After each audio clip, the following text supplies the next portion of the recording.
Welcome to the Four Senses of Bourbon tasting.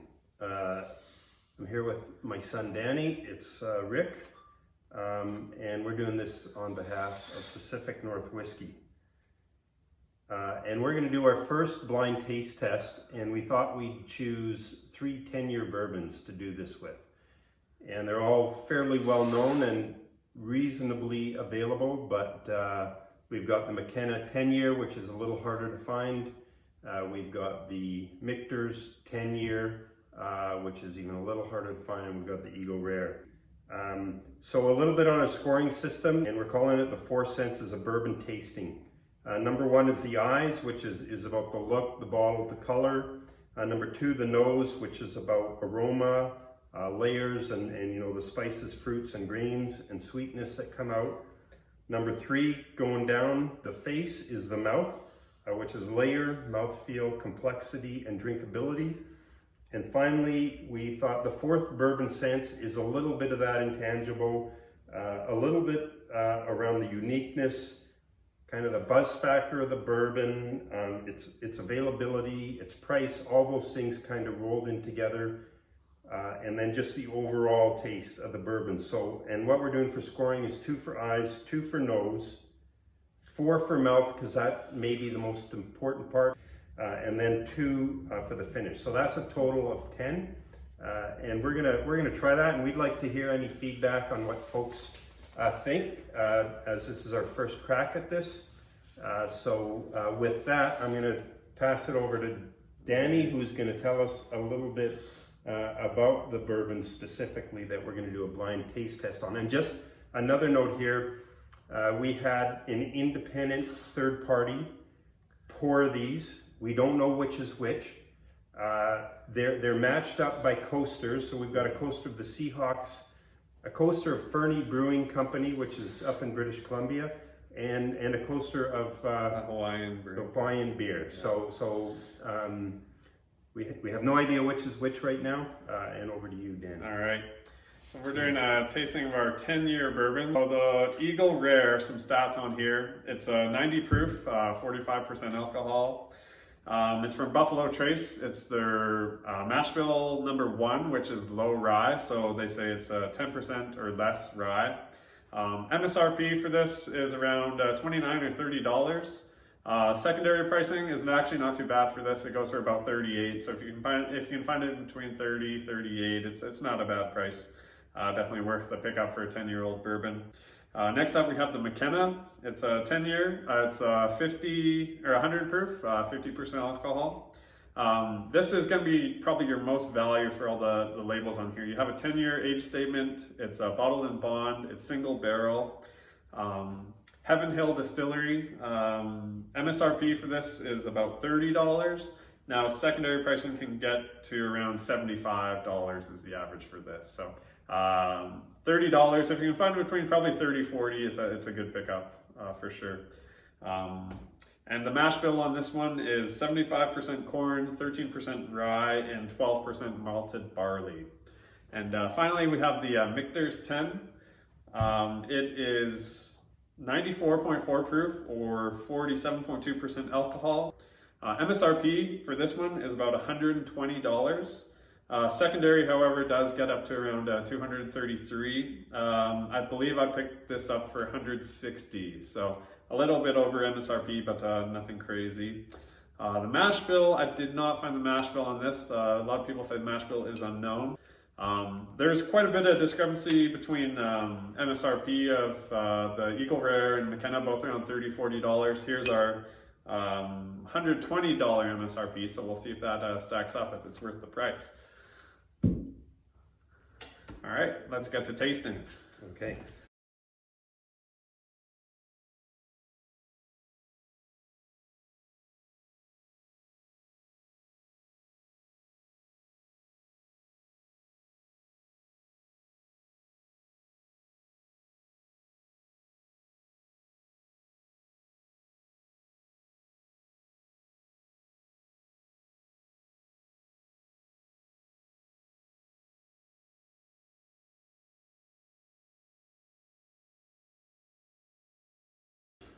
Okay, this was really tough. I got to say, this is our first blind tasting. I think you got to do this clearly a lot. I've been drinking enough bourbon, but I have not been tasting it like this. They're all pretty good, wouldn't you think, Danny?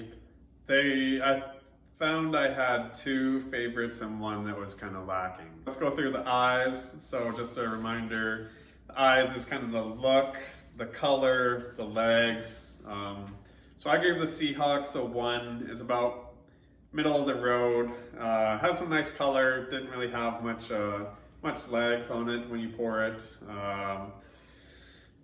Color, look, yeah, about middle of the road, a 1. Okay, give it. I gave it a 1.25. I thought it had a fairly nice deep color on it, and the legs were okay. On the second one here, I gave it a 1.25 as well. I thought the color was nice, fairly rich. The legs were probably a little better than number 1 on it. And on the third one, it was. Wait, what'd you give the second one? I gave it a 1.25. Yeah, I gave it 1.25 too. Yeah, there we go. And then on the third one, I actually only gave it a 1. Yeah. And I thought it was a little bit lighter, and maybe the legs weren't quite as good. Yeah, I gave the second 1.25, the third one a 0.75. I thought it was a little bit below the middle of the road. Color was okay, not great. Yeah. Almost looks like it doesn't have that kind of as much of the caramely color. No. The good kind of bourbon. I think the first one had a nice kind of copper color. The second one a little more caramel. Anyways. All right, let's jump into the nose. The Seahawks one. Mm-hmm. I give it a 2 out of 2. Yeah. I had a strong hint of plum right off the nose. That stone fruit. I got the caramel. I got the spices. Basically everything you're kind of looking for in an aroma. I could sniff this all day. Well, I didn't quite give it that big of a score. I was tough on the nose, and maybe my nose is off a bit today, but I only gave it a 1.25. I picked up some cinnamon and brown sugar in there. Pretty good spice, I guess. You know, I got a strong hint of plum on the Seahawks. Yeah, I didn't pick up any plum in there.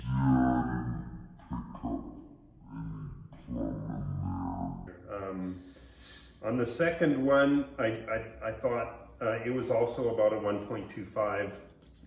Second one, yeah, I gave 1.5. I got some butterscotch, some toffee. I got some of that sweetness. I did dock it because I didn't get as much of that spice that you're looking for. I didn't get as much spice on the aroma, and I got a little bit of fruitness. I got a bit of peach on the second one. I picked up some citrus in there for sure, and maybe a little orange peel. I didn't get any peach. I'm not sure where you got the peach, but the peach is in there. All right, for the third one, I gave it a 1, middle of the road. You got that sweetness, you got that spiciness, but not much else. You know, I liked the third one. I thought it had. Actually, I thought it was a bit too spicy, maybe. No, I didn't. I thought it had some caramel. It does have a pretty good smell. Some citrus. I think it has a very nice smell, and it kind of surprised me because the color, you know, in terms of the eyes, I thought it was not as deep or rich as the other ones, but I really like the nose on it. Maybe, you know, I'm just picking up a few things, and maybe it's not as layered as the other ones, but to me, it kind of hit the mark. So did you go Seahawk? You gave the last one the most? I did, yeah. Oh, wow. Surprising. So I think we'll find out how we did here. In terms of the mouth on them, the first one I gave it a 2.5, and this being our first blind tasting, I thought the mouth, it had a good feel on the mouth, okay feel, low burn, you know, some layers developed. I started at a 2, I went up to 2.5 on. For the Seahawks? Yeah, for the Seahawks. Okay, I went 2.75. I thought it was a bit of a harsh finish. You got a lot of that, a lot of the good flavors, great mouthfeel. You got that sweetness, the spices, the caramel, everything you had on the aroma, but I think I docked it just because the finish on the end kind of killed all that. But it did have a great mouthfeel, great taste. Yeah. For the second one, I gave it a 2.5. Pretty similar to the first one. Anonymity. Yeah. How do you say that? Unanimity. Unanimity. Yeah. I thought it was a bit harsh. I thought it was a little more full than the Yeah. first one. I thought it was a little fuller. Yeah. And I thought it had a decent finish, you know, so it didn't burn as much. None of these burned much. I thought, you know, I thought the first one, I think this was the, burned too much. I have an idea of which one the first one is. But yeah, second one was good as well. It was just missing a little. The first one I found too harsh. The second one, going down, the finish, I didn't find the finish was that much on the second one. On the last one, I thought, you know, that it was very drinkable, and That's what I have, and drinkable too, yeah. it really finished nice. It had a nice finish, very drinkable. Complexity maybe a little bit lower, Yeah. but I liked it, and I gave it a 2.75. I thought it was a really nice, maybe, and we'll see this when we, you know, guess on which is which. And I'm going to just come out right now and say the third one I thought was the Eagle Rare. Same. And yeah. and maybe it's just you know, it's a little more drinkable, and I'm not picking up some of the nuances of the other ones at this point. Yes. But if that's right, I really enjoyed the third one, and I thought it was the Eagle Rare. Yeah, I gave it a 2, about middle of the road. It was very drinkable. It's a type of bourbon you could just sit down and drink. You don't have to think about too much. The other ones kind of have a bit more complexity. You kind of have to. This one you could have with a meal, I'd say, the Eagle Rare. You can blend it with different steaks and everything. If this is the Eagle Rare, it did have a great finish. Nice. The other ones you kind of want to sip separately. I'd say you get a lot more complexity that way. First of all, what did you give the total scores for all the Seahawks and for all the different coasters? 5 for number 1.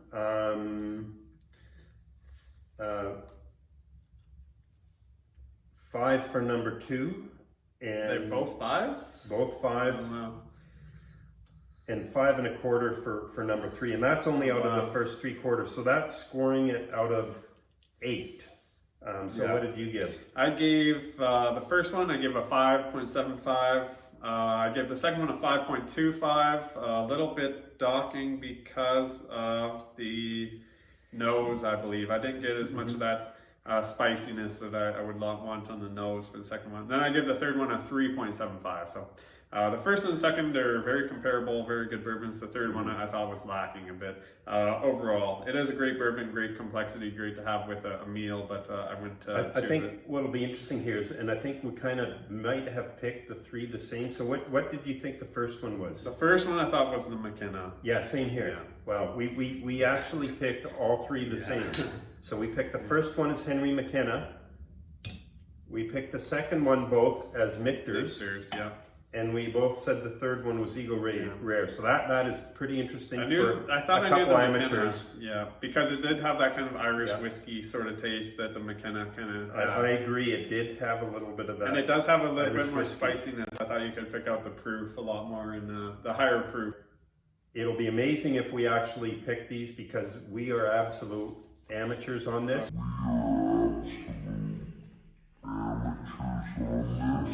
All right. So what did we get here? Is it a surprise? A bit of a surprise, actually. So we didn't get the Eagle Rare. It was the last one. I think you could kind of tell it was kind of lagging behind whiskey out of all of them. But it was so nice and drinkable. Now here's where we faltered a bit. The first one was actually the Michters. Oh wow! And the second one's the Henry McKenna. Okay. Well, to me they were pretty similar. I had them scored pretty similar. Yeah. I found the first one actually a bit more spicy. So the first one was Michters. Seahawks is Michters. Second one is McKenna. Third one is Eagle Rare. So we got the Eagle Rare. We got the Michters. Now the interesting thing here is that Eagle Rare, fairly available, reasonable MSRP. Yeah. $30. I paid, I think, $35.99 for it at Safeways here.